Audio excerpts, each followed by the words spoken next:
समिश्र संख्या देखने के बाद अब हम देखेंगे कि हम समिश्र संख्या को किस तल में रिप्रेजेंट करेंगे। तो उसके लिए हम आर्गेंड तल या समिश्र तल पढ़ने वाले हैं और उसके बाद हम देखेंगे कि समिश्र संख्या का कोणांक हम कैसे निकालते हैं। समिश्र संख्या का कोणांक निकालने के बाद हम निकालेंगे कि किसी भी समिश्र संख्या को ध्रुवीय रूप में कैसे बदलते हैं। तो ये जो जितने भी हम टॉपिक पढ़ने वाले हैं वो टॉपिक एक दूसरे से को रिलेटेड हैं। अगर एक टॉपिक को हम अच्छे से पढ़ते हैं तो बाकी के टॉपिक हमें एक के बाद एक समझ में आते हैं।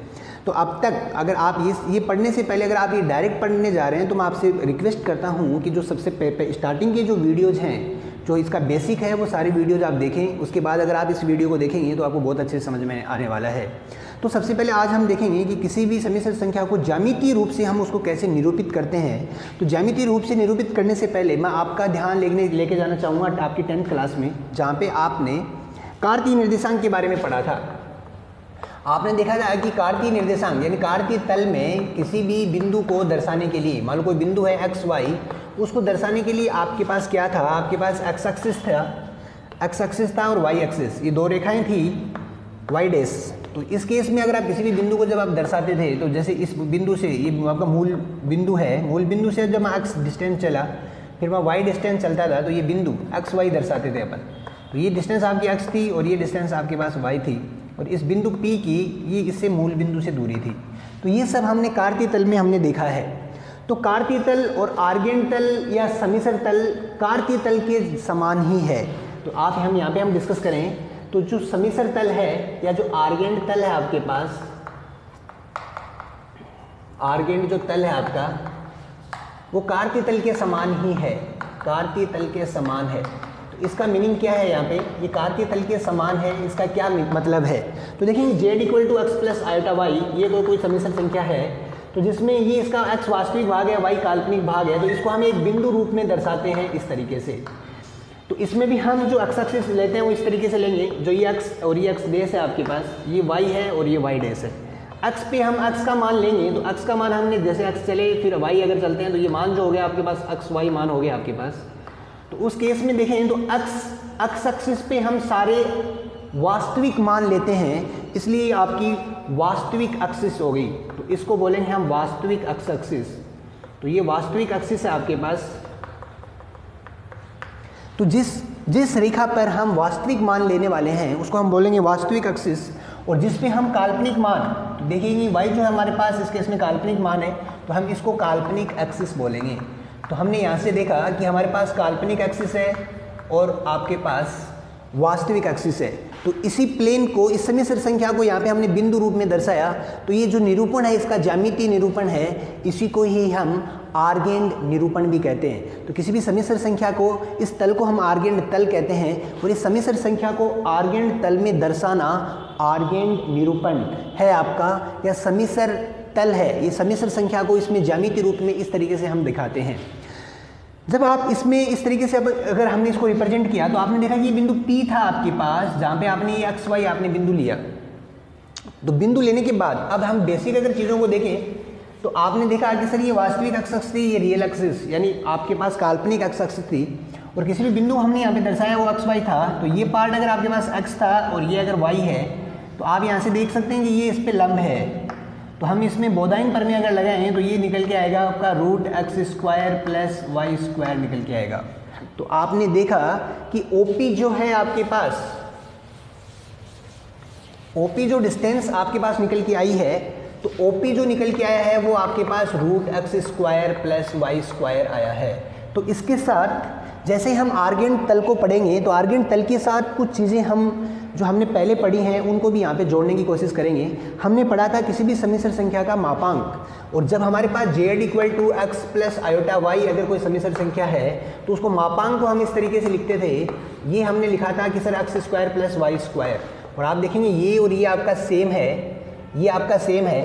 तो आप देख सकते हैं कि ये जो OP है वो किसी भी समिश्र संख्या का मापांक है, जिसको हम इस तरीके से दर्शाते हैं और यहाँ पे हम इसको r से भी लिखते हैं। तो किसी भी समिश्र संख्या का मापांक का यहाँ पे क्या मतलब है, तो किसी भी समिश्र संख्या का मापांक का मतलब है उस समिश्र संख्या यानी उस बिंदु की मूल बिंदु से जो दूरी है यानी ये बिंदु एक समिश्र संख्या को दर्शाएगा, तो इस बिंदु की मूल बिंदु से दूरी उस समिश्र संख्या का मापांक कहलाता है। तो किसी भी समिश्र संख्या का मापांक का मतलब उस बिंदु की उसके मूल बिंदु से जो दूरी है वो उस समिश्र संख्या का मापांक होता है। तो यहाँ से हमने समिश्र संख्या का मापांक को समझा। समिश्र संख्या को मापांक दर्शाने के बाद अब हम देखते हैं कि किसी भी समिश्र संख्या को अगर हम दर्शाएं तो आप देखेंगे कि वो किस पे निश्चित करता है। जैसे हमने देखा कि z equal to X plus iota Y पहली संख्या है। दूसरी संख्या अगर हम देखें तो वो है मान लो z minus X plus iota Y, ये माइनस एक्स। z3 जो है वो है minus X minus iota Y है आपके पास, और z4 जो है वो आपके पास x माइनस आयोटा वाई है। तो आपने देखा कि सर जो वास्तविक मान और काल्पनिक मान है उसके आधार पर हम चीज़ों को यहाँ पे निरूपित करते हैं। तो यहाँ पे अगर हम उन चीज़ों को यहाँ पे निरूपित करें तो देखेंगे किस तरीके से निरूपित करेंगे।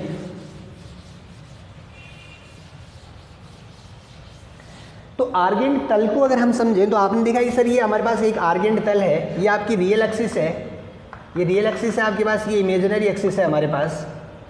तो ये इमेजिनरी जो एक्सिस है उसमें हमारे पास जो तल है, ये तल जो है इसमें आपके पास 4 चतुर्थांश है। ये फर्स्ट चतुर्थांश है, ये सेकंड है आपके पास, ये थर्ड है और ये फोर्थ है। और ये किस पे निर्धारित करेगा? ये वास्तविक व काल्पनिक मान के साइन पे निर्धारित करेगा। आपको पता है कि पहले तल में दोनों साइन एक्स वाई दोनों पॉजिटिव होते हैं। सेकंड में जो हमारे पास है एक्स जो नेगेटिव होता है, वाई हमारा पॉजिटिव होता है। थर्ड में हम देखेंगे कि एक्स नेगेटिव, वाई भी हमारे पास नेगेटिव होता है। और फोर्थ में अगर अपन देखें तो एक्स जो होता है वो पॉजिटिव होता है और वाई जो होता है वो आपका नेगेटिव होता है। तो इस तरीके से चारों साइन के आधार पर हम किसी भी समिश्र संख्या को यहाँ पे आर्गेंट तल में दर्शा सकते हैं। जैसे देखेंगे 2 + 3 आयोटा, या फिर इसी समिश्र संख्या को हम दिखाएं तो आप देखेंगे इस तल में अगर हम इसको दिखाएं तो x प्लस आयोटा वाई, तो ये जो होगा आपका एक्स वाई जहाँ पे दोनों पॉजिटिव हैं। फिर माइनस एक्स और वाई, तो यहाँ पे देखेंगे ये पॉइंट हो जाएगा माइनस एक्स और वाई हो गया। माइनस एक्स और माइनस वाई, तो ये पॉइंट माइनस एक्स और माइनस वाई होगा आपके पास। और ये जो पॉइंट है आपका एक्स और माइनस वाई होगा। तो इस तरीके से हम किसी भी समिश्र संख्या को आर्गेंट तल में, जो आर्गेंट तल है उसमें हमारे पास 4 चतुर्थांश है, फर्स्ट सेकंड थर्ड फोर्थ, और वो एक्स और वाई वास्तविक संख्या और काल्पनिक संख्या के चिन्ह पर निर्धारित करेगा कि हमें किस तरीके से लेना है।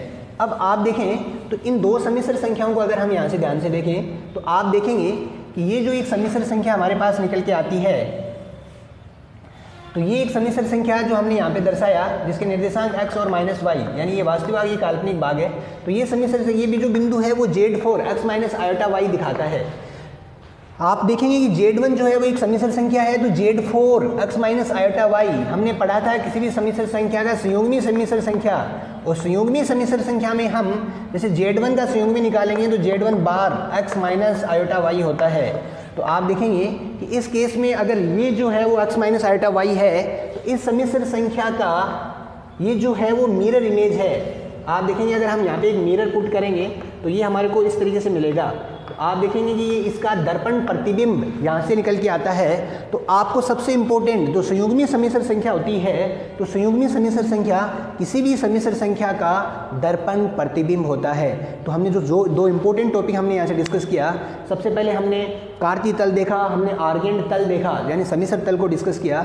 आर्गेंट तल में हमने किसी भी समिश्र संख्या को निर्धारित करना देखा। हम देखा कि ये हमारे पास वास्तविक एक्सिस है, ये हमारे पास काल्पनिक एक्सिस है। हमारे पास 4 चतुर्थांश है, वो x और y पे निर्भर करेगा कि वो समिश्र संख्या कौन से चतुर्थांश में आती है, फर्स्ट में, सेकंड में, थर्ड में या फोर्थ में आती है।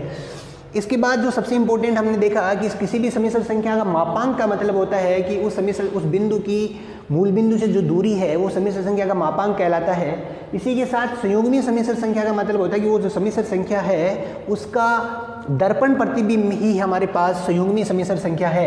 हमने देखा था z equal to X plus iota Y है, अगर आयोटा को मैं माइनस आयोटा से मैंने रिप्लेस किया तो z इक्वल्स टू बनता है x माइनस आयोटा वाई। तो जो ये x माइनस आयोटा वाई जिसको हमने संयुग्मी समिश्र संख्या कहा था वो किसी भी समिश्र संख्या का दर्पण प्रतिबिंब है। इसके बाद हम देखेंगे समिश्र संख्या का कोणांक। तो कोणांक देखेंगे हम आर्गेंट तल के बाद। तो आर्गेंट तल में आपने जब किसी समिश्र संख्या को निरूपित किया तो आपने इस तरीके से देखा कि सर ये OP जो जिसके x y निर्देशांक थे, ये डिस्टेंस x थी और ये y थी, तो इस तरीके से आपने डिस्टेंस ये x और ये y निकाला। तो कोणांक क्या है? तो तो ये जो रेखा ओपी जो रेखा है वो एक्स एक्सिस के साथ जो कोण बनाती है थीटा धनात्मक दिशा में, ओपी एक्स एक्सिस के साथ धनात्मक दिशा में जो कोण बनाती है उस कोण को हम सम्मिश्र संख्या का कोणांक कहते हैं। अगेन देखेंगे आप कि किसी भी आर्गेंट तल में हमने सम्मिश्र संख्या को दर्शाया तो ये जो रेखा है वो एक्स एक्सिस के साथ धनात्मक दिशा में जो कोण बनाती है उसी कोण को हम सम्मिश्र संख्या का कोणांक कहते हैं। तो जो कोणांक अगर हम दर्शाने से पहले अगर देखें, अच्छा वो भी क्या धनात्मक दिशा में, धनात्मक दिशा में देखें मेरे बच्चों कि आज तक आपने जब भी कोण को नापा है तो इस तरीके से लिया है। तो ये जो डायरेक्शन है आपके पास ये होती है एंटी क्लॉकवाइज, यानी घड़ी के विपरीत दिशा में आप चलते हैं तो उस केस में जो आप कोण लेते हैं वो पॉजिटिव लेते हैं, और जब आप एंटी क्लॉकवाइज डायरेक्शन में लेते हैं तो कोण को जो मेजरमेंट होता है वो हम ऋणात्मक से लेते हैं। तो जब भी हम, अब तो हमने यही बोला कि ये जो रेखा ओपी है वो एक्स एक्सिस के साथ धनात्मक दिशा में जो कोण बनाती है थीटा, वो थीटा ही आपका सम्मिश्र संख्या का कोणांक कहलाता है। तो ये कोणांक निकालने के लिए अगर हम बहुत ही बेसिक से अगर आप देखेंगे तो आपने देखा कि जो एक्स है तो एक्स हमारे पास क्या होगा, तो इस समकोण त्रिभुज में अगर अपन देखें तो जो एक्स है आपके पास सबसे पहले कोस थीटा जो होगा वो होगा आपका एक्स अपॉन आर, तो एक्स इक्वल टू हो गया आपके पास आर कोस थीटा। अगर हम देखें साइन थीटा तो वो बन जाएगा वाई अपॉन आर, तो यहाँ से निकालेंगे वाई इक्वल टू बन जाएगा आर साइन थीटा। ये इक्वेशन है हमारे पास फर्स्ट सेकेंड। सिंपल अगर अपन देखते हैं तो समीकरण 2 को अगर हम फर्स्ट से डिवाइड करते हैं तो ये बन जाएगा हमारे पास R sine theta upon R cos theta equals to Y upon X, तो ये बन जाएगा tan theta equal to Y upon X. तो थीटा इक्वल्स टू जो निकल के आता है वो बनता है tan inverse Y upon X. तो यहाँ से अगर हम थीटा देखें तो थीटा जो है वो है टेन इनवर्स वाई, वाई जो है वो है वास्तविक भाग अपॉन काल्पनिक भाग, वो है आपका काल्पनिक भाग, पहले काल्पनिक भाग आएगा, काल्पनिक भाग अपॉन वास्तविक भाग का जो अनुपात है उसको टेन इनवर्स अगर उसका कंसिडर हम करते हैं तो वो हमारे पास है एंगल थीटा। तो थीटा जो है वो सम्मिश्र संख्या का कोणांक हमने निकाला यहाँ से थीटा, तो आपने देखा कि टेन इनवर्स काल्पनिक भाग जो है और वास्तविक भाग का जो अनुपात है उसका अगर हम टेन इनवर्स फाइंड करते हैं तो उस केस में हमें थीटा यानी सम्मिश्र संख्या का कोणांक यहाँ से मिलता है। अच्छा, सम्मिश्र संख्या का कोणांक देखेंगे आप तो वो डिपेंड करेगा एक्स और वाई के मान पे, और यहाँ से अगर वो डिपेंड करता है कोस थीटा और साइन थीटा पे।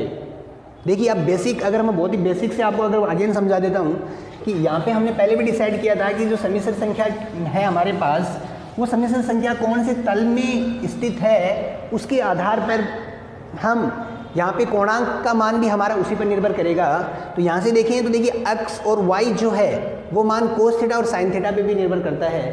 तो अगर आप कोस थीटा साइन थीटा के भी साइन देख सकते हैं कि वो एक चतुर्थांश में किस तरीके से वेरी करते हैं या उनका मान कैसे होता है। तब आप अगर बेसिक देखें तो आपने फिजिक्स क्लास में डिस्कस किया होगा कि जो फर्स्ट चतुर्थांश है उसको हम ए से, यानी ए मतलब ऑल, ए मतलब ऑल यानी जितने भी त्रिकोणमितीय अनुपात हैं साइन कोस टेन कोट से कोसेक सब यहाँ पॉजिटिव होते हैं।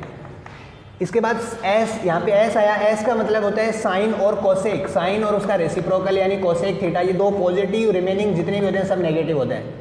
टी यानी टेन थीटा और जो कोट थीटा है इसका रेसिप्रोकल ये पॉजिटिव होते हैं, बाकी सब नेगेटिव होते हैं आपके पास।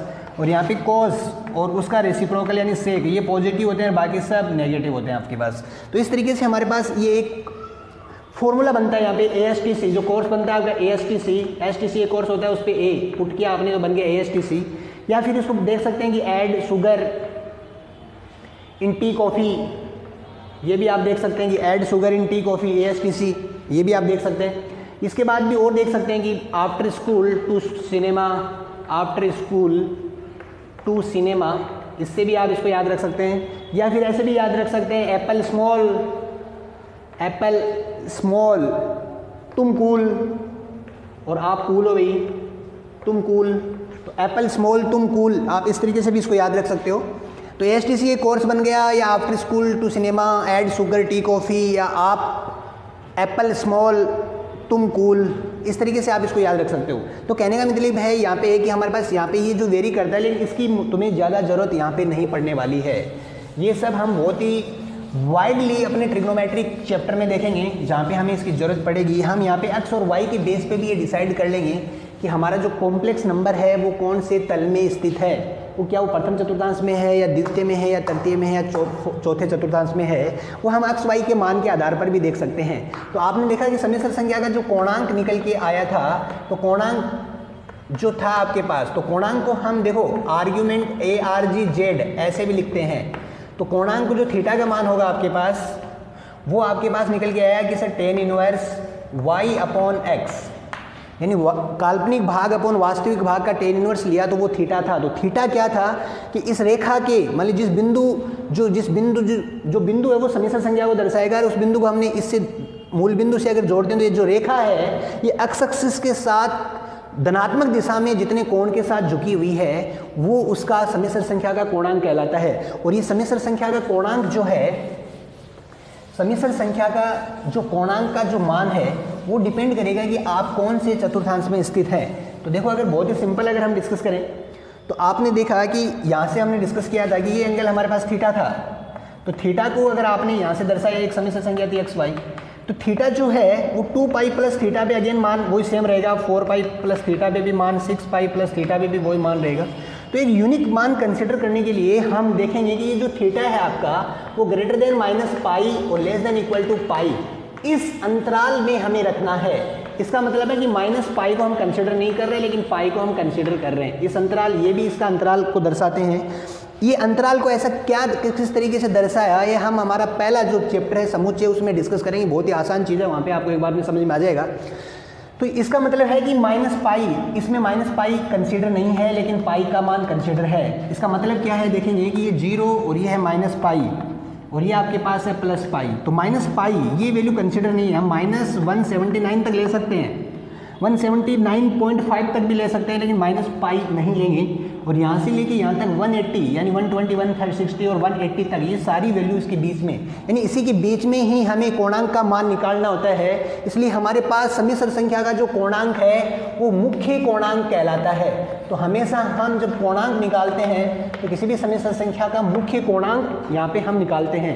तो मुख्य कोणांक निकालने से पहले हम देखेंगे कि मुख्य कोणांक किसी भी समिश्र संख्या के किस तल में यानी कौन से चतुर्थांश में स्थित है उस पर निर्भर करता है। तो वो निर्भर हम देखेंगे कि आप देखेंगे कि अगर समिश्र संख्या आपके पास अगर फर्स्ट चतुर्थांश में है, यहाँ पे है, तो बहुत सिंपल है, आपके पास जो एंगल है थीटा वही आपका एल्फा है। यानी सबसे पहले हम कंसिडर करेंगे, हम जो एंगल निकालेंगे वो एल्फा निकालेंगे। तो एल्फा और थीटा हमारा समिश्र संख्या का कोणांक है। तो पहले केस में ये रहेगा आपका सेम। दूसरे केस में आप देखेंगे, दूसरे केस में आपके पास रहेगा समिश्र संख्या अगर द्वितीय चतुर्थांश में स्थित है यानी माइनस एक्स और वाई, तो उस केस में आप देखेंगे कि ये हम थीटा अगर फाइंड करें, ये मान लो आपका एल्फा है, ये हमने एल्फा फाइंड किया। आप देखेंगे सर इसका कोणांक क्या होगा, तो कोणांक तो इस अक्ष के साथ इसका जो ये एंगल है ये इसका कोणांक है। लेकिन हमें ये अगर हमने फाइंड किया तो यहाँ से आप देखेंगे तो ये जो बनेगा वो टेन एल्फा इक्वल टू वास्तविक काल्पनिक भाग अपॉन वास्तविक भाग, तो टेन एल्फा इक्वल टू बन जाएगा tan inverse minus Y upon X. तो ये नेगेटिव नहीं लेना है हमें, केवल हमें ये एंगल फाइंड करना है। यहाँ से हमें ये एंगल दिखाना है, नेगेटिव ये दिखाएगा कि ये नेगेटिव डायरेक्शन में हमने मेजर किया, लेकिन हमें तो केवल इसी एंगल को मेजर करना है। तो ये एंगल हमने अल्फा मेजर करने के लिए हमने इसको पॉजिटिव कंसीडर करना है। तो अल्फा जब भी हम लेंगे तो टेन इनवर्स, अब इसे मॉडुलस में इस तरीके से हमें लेना है, यानी हमें पॉजिटिव मान लेना है। हमने अल्फा लिया, कंप्लीट एंगल पाई यानी 180 है और उसमें से अल्फा माइनस कर देंगे तो ये बन जाएगा आपका थीटा। तो आप देख सकते हैं कि सेकंड चतुर्थांश में जब आप मुख्य कोणांक का मान होगा वो होगा पाई माइनस अल्फा। इसी तरीके से अगर आपकी समिश्र संख्या तीसरे चतुर्थांश में है, यहाँ पे है, तो ये निर्देशांक होंगे माइनस एक्स और माइनस वाई। तो आपका कोण बनेगा इस तरीके से, लेकिन ये कोण देखिए 180 प्लस थीटा में बन गया। हमें हमारा मुख्य मान जो लेना होता है थीटा, वो आपने देखा सर माइनस पाई से पाई यानी इसके बीच में ही लेना है। और ये जो मान है वो 180 से ज़्यादा गया तो हमें ये मान नहीं लेना। तो एक्स एक्सिस का वापस हम इसका एक्स एक्सिस के साथ कोण लेंगे। तो ये कोण तो हमारा हमने देखा कि सर ये कंप्लीट पाई है, ये एंगल हम मेजर कर लिया अल्फा है, तो ये पाई माइनस थीटा है, लेकिन ये पाई माइनस अल्फा है। लेकिन आपने देखा कि ये आपने क्लॉकवाइज डायरेक्शन में लिया है और क्लॉकवाइज डायरेक्शन में जो कोण हम मेजर करते हैं वो होता है माइनस। तो ये बन जाएगा माइनस पाई माइनस अल्फा। तो थर्ड चतुर्थांश में अगर समिश्र संख्या स्थित होगी तो उसका जो मुख्य मान होगा वो होगा माइनस पाई माइनस अल्फा होगा। और फोर्थ चतुर्थांश में अगर आप देखते हैं तो जैसे इस तरीके से, तो ये जो चीज़ है आपके पास x माइनस वाई, तो ये समीसर संख्या हमारे पास यहाँ पे स्थित है। तो ये एक्स एक्सिस के साथ जो कोण बनाएंगे, ये कोण बना आपका, तो ये जो थीटा है आपके पास, तो ये थीटा है, लेकिन ये क्लॉकवाइज डायरेक्शन में हमने मेजर किया तो ये बन जाएगा माइनस थीटा। तो इस तरीके से आपने देखा कि जो चतुर्थांश हैं वो किस तरीके से वेरी करते हैं। तो इन सबको अगर मैं एक साथ अगर यहाँ पे कंसिडर करूँ तो इन सभी चतुर्थांशों के मान अगर हम यहाँ से निकालने की कोशिश करें तो आप देखेंगे कि वो मान हमारे पास इस तरीके से होंगे कि इसमें जो हमारा मुख्य कोणांक है थीटा होगा वो आपका सिंपल यानी अल्फा ही होगा, और अल्फा का मतलब है टेन इनवर्स पॉजिटिव में y अपॉन एक्स। इस केस में आपका मुख्य कोणांक का जो मान होगा वो होगा पाई माइनस अल्फा। तो अल्फा वही tan inverse y upon x, यहाँ पे होगा आपके पास माइनस पाई माइनस अल्फा, और ये जो होगा वो होगा माइनस थीटा। तो थीटा होगा या आप कह सकते हो माइनस अल्फा होगा। तो थीटा यहाँ पे थीटा ये है आपके पास, यहाँ पे थीटा आपके पास ये है, यहाँ पे थीटा जो है आपके पास वो माइनस अल्फा है। तो इस तरीके से हम, तो यहाँ से हमने देखा कि ये हमारे पास मुख्य कोणांक के मान हैं। तो फर्स्ट क्वाड्रेंट में जो होगा थीटा इक्वल टू अल्फा होगा, थीटा इक्वल टू इसमें पाई माइनस अल्फा होगा, फिर इसमें माइनस पाई माइनस अल्फा होगा, थीटा इक्वल माइनस अल्फा होगा। अब अल्फा कंफ्यूज नहीं होना है आपको, Z equal to X plus iota Y. इसमें किसी भी कॉम्प्लेक्स नंबर में जो अल्फा उस एंगल को लिया है मैंने टेन अल्फा को कंसिडर किया है, वो है आपके पास इसका काल्पनिक भाग अपॉन वास्तविक भाग, और उसका पॉजिटिव में हमें लेना है। तो अल्फा इक्वल टू बन गया tan inverse y upon x. ये हमारे पास तरीका हो गया। तो किसी भी समीसर संख्या का मुख्य कोणांक का मान अगर मेरे को निकालना है तो बहुत सिंपल है। सबसे पहले मेरे को क्या करना है, मुझे वो समीसर संख्या लेनी है Z equal to X plus iota Y. मैं यहाँ से आपको मेथड डिस्कस कर रहा हूँ कि किस मेथड से आपको क्वेश्चन सोल्व करना है। तो Z equal to X plus iota Y ये मेरे पास वो समीसर संख्या है। उसके बाद मुझे क्या करना है, सबसे पहले अल्फा निकालना है। अल्फा आपका है टेन इनवर्स मापांक में यानी पॉजिटिव y अपॉन एक्स, ये लेना है मेरे को। थर्ड मुझे क्या करना है, मुझे देखना है कि वो समीसर संख्या कौन से चतुर्थांश में है। चतुर्थांश चेक करना है, फर्स्ट में है कि सेकंड में है कि थर्ड में है कि फोर्थ में है। फर्स्ट में है तो ये मेरा आंसर, सेकंड में तो ये आंसर है, थर्ड में तो ये आंसर है, फोर्थ में तो ये आपका आंसर है। तो एक प्रॉब्लम हम कंसिडर कर लेते हैं। आपके 5.2 का पहला जो क्वेश्चन है कि आपको मापांक निकालना है और उसका कोणांक निकालना है, जेड बराबर -1 माइनस आयोटा रूट 3। तो देखिए सवाल को हम सोल्व कर लेते हैं। तो आपकी समीसर संख्या है Z equal to -1 minus iota root 3। आपको मापांक निकालना है। मापांक निकालने का तरीका आपको पता है, रूट में हमें जो ये पार्ट है वास्तविक का स्क्वायर और जो काल्पनिक है आपके पास इसका वर्ग, तो बन जाएगा ये हमारे पास, ये बन गया 1 + 3, तो ये बन गया 4 और ये बन गया 2। तो इस तरीके से आप किसी भी संख्या का मापांक इजीली निकाल सकते हैं। और मापांक क्या होता है हमें ये भी पता है कि किसी भी समीसर संख्या का मापांक उस बिंदु की मूल बिंदु से दूरी होती है। तो जेड -1 माइनस आयोटा रूट 3। अब इसका हमें कोणांक निकालना है। तो कोणांक निकालने के लिए सबसे पहले हमने निकालेंगे टेन अल्फा। तो टेन अल्फा जो है आपके पास वो बन जाएगा ये काल्पनिक भाग अपॉन वास्तविक भाग, ये कट हो जाएगा। तो अल्फा इक्वल टू बन गया टेन इनवर्स रूट 3। और टेन इनवर्स रूट 3 जो मान होगा वो 60 डिग्री का है आपके पास, तो π/3। तो अल्फा जो निकल के आता है वो आपका π/3 निकल के आता है। अब मुझे देखना है कि ये समीसर संख्या कौन से चतुर्थांश में स्थित है। आपने देखा कि ये संख्या जैसे इसमें देखा कि -1 और -√3, x भी नेगेटिव y भी नेगेटिव, तीसरे चतुर्थांश में है। तो यहाँ से इसका जो मुख्य मान होगा, तो आप देखेंगे जो मुख्य मान जो है आपके पास थीटा वो है -π माइनस अल्फा। तो -π माइनस अल्फा है आपका π/3। तो ये आंसर जो है -3π माइनस π/3। तो ये बन गया आपका थीटा इक्वल्स टू -2π/3। तो इस तरीके से हम किसी भी समीसर संख्या का कोणांक हम निकाल सकते हैं। आपको फर्स्ट और सेकंड क्वेश्चन तो करना ही करना है। इसके साथ कुछ होमवर्क मैं आपको यहाँ पे डाल देता हूँ। तो होमवर्क में रहेगा आपको Z equal to 1 + iota, Z equal to 1 minus iota, Z equal to -1 minus iota और Z equal to 1 minus iota. इन सब समीसर संख्याओं के भी आपको 4 समीसर संख्याएं हैं, आप देख सकते हो ऐसे। तो इन 4 जो समीसर संख्याएं हैं इनका भी आपको कोणांक निकालना है और इनका मापांक भी निकालना है। साथ में आपको 5.2 में पहला और दूसरा क्वेश्चन भी सॉल्व करना है।